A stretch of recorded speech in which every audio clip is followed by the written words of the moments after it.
to know from your guys' perspective what that looks like. So please comment that down below. But I want to give you guys a little deep insider track to the Smith Pack and what that means to us. And maybe it'll give you some light or shed some light on you. And I'm telling you this because I want to make sure you guys understand what that means to me. So going forward, as we do training, it kind of gives you perspective of where I'm coming from with my dogs and my canine companions. Now, this perspective of your dog being your part of your family isn't for everybody, but it is for us. And when we first get a dog and when we first bring a dog into our family, we are considering this being a part of a lifelong journey. It's not just the first year, it's not just the fifth year, it's the whole life of our dogs. And it's amazing, right? How much our dogs bring so much joy to our family and how much dogs bring joy to the human race and everything they've brought to our society. Now, it's amazing if you look back, like even as you guys seen recently, there was this great movie that came out on Disney Plus. Who has Disney Plus? I'm really wondering how many of my audience members have Disney Plus. And that was called Togo. And Togo's all about what happened in Alaska and bringing the vaccines needed to save many, many children. Now we all are familiar, probably more so, with the movie Balto, but this is about Togo and the journey that he took in order to bring those vaccines to the children. And I want to say right now that without dogs, we would be in a totally different place, right? We would be in a totally different area when it comes to technology. Dogs have brought us so much. If without sled dogs, as you guys can see, trains failed, planes failed. It was all about those sled dogs getting those vaccines. Now, I mention that because I want to give you guys that perspective of understanding that I'm coming from, that dogs are much more than just something that sits on the shelf. You can't just every 6 months or so dust it off and play with it. It has to be maintained and trained and played with every single day. And I think this is where the disconnect happens for a lot of people. When you wake up and first see your dog, that's actually when your training starts. Everyone always asks me how much should I train my dog and how long should I train my dog? And I know you're probably talking about conscious effort where you're trying to get your dog to be well trained for a certain period of time, maybe at 5 minutes, 10 minutes, or 30 minutes. But in reality, training is always happening with an animal when you're in contact with it, both with eye contact, with physical contact, like you're petting them or loving on them, with treats, with toys, and with engagement. But your dog is observing you, and you are also observing your dog. And this is an incredibly important process and something you should be doing with your dog, and that is observing your dog and understanding them and what their wants or needs are. Because with that information, you will have so much clarity. Because without that, and what I see a lot, including dogs that I run on agility field myself and people I train to run dog agility, when you don't know what motivates your dog, it becomes incredibly difficult to get them to do anything when it comes to behavior. And if you think or use things that aren't motivating to them, you can definitely destroy behavior, which happens a lot. And let's just take something that's simple, that's outside of the agility world, and let's take the Come When Called, for example.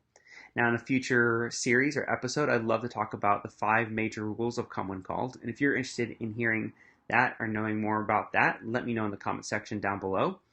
But there are things that we do to dogs after we teach them come that completely destroy or demotivate them from coming when called. Now, I want you to think back the first time you taught your dog to come for a treat or for pets or praise. Probably the very first time you did that, your dog came to you. And maybe you got a little wag of the tail or some excitement out of them, and they're very excited about that. But for some reason, over time, those ears turned off. Those ears turn off and they don't listen to you anymore, or when they hear the word come or their name, they start bolting in the other direction.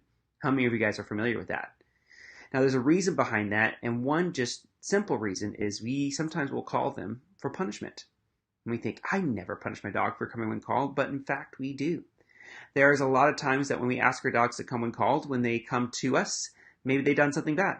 They could have chewed up a shoe, or they could have done something that they weren't supposed to, like go potty in the house. And you say, Barney, get over here. Come here right now. Bad dog for chewing up my shoe. If we understand dogs and their behavior and understand what motivates them, we would know that Dogs also think in relative terms of 3 to 5 seconds of association. And if you really go really scientific about that, it's actually much, much shorter. But in training terms, we'll just simplify it to about 3 seconds. Now, if your dog was 50 feet away, and 5 minutes ago, or 10 minutes ago, or even 1 minute ago, your dog chewed up that shoe, but you in that moment call them over to you and immediately punish them, then what's going to happen is your dog is going to think that they're not getting punished for the chewed up shoe because that happened a minute ago. But what just happened is you just asked your dog to come when called. And now your dog's getting punished for it. And you probably saw, and anybody that's done that before, it's not, my gosh, it's not the end of the world. You are not a bad dog owner. And I want to make that very, very clear to everybody on Instagram, on Facebook, on YouTube right now. I want to make it very, very clear. You are not a bad owner. You are not a bad owner. Tell that to yourself right now. Please, right now, if you're listening to this right now on the podcast, by the way, these episodes are streaming on podcasts on iTunes now. Just got approved. Exciting stuff.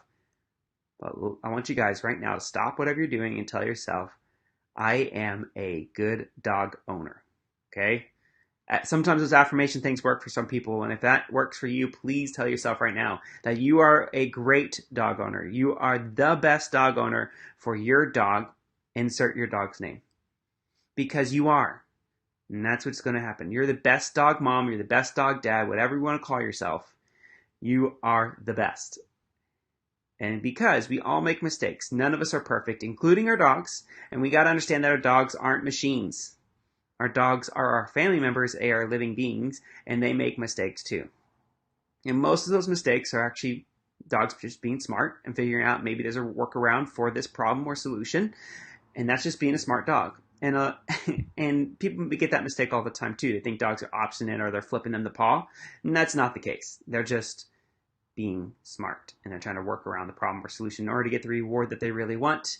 And that's why it's so important that we observe our dog's behavior and understand what they love to do or what they want, and so you can reward that behavior. So let's go back to the come when called example and think to ourselves what we're teaching our dogs. And that is that we need to understand that when we call our dogs anytime, any place, that it always is followed up with reinforcement. I don't want to get into politics. I don't want to, and it's not really political. I don't want you to get sappy with this or Disneyfy it at all. Reinforcement drives behavior. Okay? So if you withhold reinforcement, it will not give them or increase that behavior. So you always need to reward your dog for good behavior. So I'm going to be jumping in and doing a live series coming up here on Friday about all different types of reinforcers. Because some of you guys are struggling with that. I know that you guys don't know where to begin. Some of your dogs are not even food motivated. They won't even work for food. They won't work for toys. They won't work for touch. They just are totally independent of themselves. And what I'm talking about today is setting us up for that, because I want to make sure you guys are pleasantly clear on understanding your dog and what motivates them or drives them every single day. Because most dogs have a driving force, and sometimes that's food, sometimes that's pets and prey, sometimes that's toys. I have had dogs with all three individually. Some of my dogs have been more food motivated, some of my dogs have been more pet motivated, some of my dogs have been more toy motivated. And it's been a journey for me to discover that, because I am a big proponent, or someone who heavily supports, getting your dog to like all different types of reinforcement and train with all different types of reinforcement, because different reinforcers become more effective in different situations. So if you are just stuck with food, it makes it hard sometimes to do a dynamic reinforcer in dog agility when we want the dog to drive ahead of us and get the reinforcement away from us. If your dog is just toy motivated, it's great, it's fun, it builds drive. But maybe they're not interested in playing that toy today, or not playing at all. And maybe food is all they want right there in that moment. So we have to understand how to get our dog to be motivated for more than just one type of reinforcer, whatever that is. So we're going to be doing that this Friday, and I hope you guys will join me along the journey in this series. And I'm still looking and kind of messing around with some hashtags for the series. I saw couple good ones that came across my Facebook, so thank you guys that commented on doing that. So I think it was called #RewardGames was one of them. I like that one. So if there's something you guys are more interested in, let me know. But when it comes to family and getting our dogs to be a part of our family, whether it be your significant other, your sister, your brother, your mom, your dad, there are things you know about that person or that family member that they like and things that they don't like. And when you want to build that relationship with that person or individual, it could be a friend as well, you give them what they like. So why aren't we doing this with our dogs? And why don't we know what our dogs love? What type of food does your dog love the most? Is it like cheese or hot dog more? You should know that. What type of toys does your dog love? Do they like to play fetch or do they like to play tug? We're going to talk about that. And it's going to be a really, really great series for you guys, and I'm so excited about it.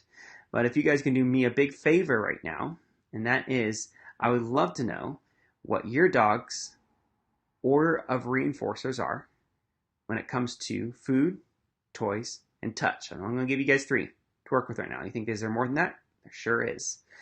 And if you guys want to go ahead and list others, you can do so as well. But let me know in the comment section what your dog's top reinforcers are in order. Do they like food, then toys, then touch? Do they like toys, then touch, then food? Let me know. I'd love to know more about that. And this will help guide me and point me in the direction of what reward games we should be playing as a team on the Doggy Dojo here. You guys have been fantastic. And right now I'm going to jump into some question times. But thank you for joining here on the Doggy Dojo. As always, guys, have some fun with your dogs, and we'll see y'all next time. Let's go into some Q&A. Alrighty, so over here on Facebook, we see that Diane Wilson, you've already done your homework. Great job. Kira, good to see you on here. Amanda, very good. So we have food, touch, then play with Diane Wilson. And then Amanda Hayes says food, toys, and touch. Amy says tennis balls, goats, and ear rubs. I like the specific. Yeah, Amy, you're awesome. Thank you for being so specific. It really tells me a lot about you and your relationship with your animals and your dogs. I say animals because I know you have lots of them, and it's great. Over here, Renee 20 said food, touch, then toys. And then Fish and Trick said food, genuine excitement, touch, and toys. Interesting. So your dog gets rewards from your excitement, and I see that a lot too with dogs as well. Hello, everybody, over here on Instagram, Facebook, and YouTube. We're doing all 3. It's great. I'm getting better and better about getting all 3 mastered. It's a lot of work here, so it's great. So Diana said also food, nothing else. Dee Dee is food, toy, and prey. So one of your dogs likes food, nothing else. So that's the interesting part and why that kind of part of motivated me for the series, this next series, because I have so many series I want to do in 2020. But the thing is that if we don't know what motivates our dogs and our dog's behavior, it doesn't matter if I teach you how to do backstalls or canine fitness or anything or dog agility.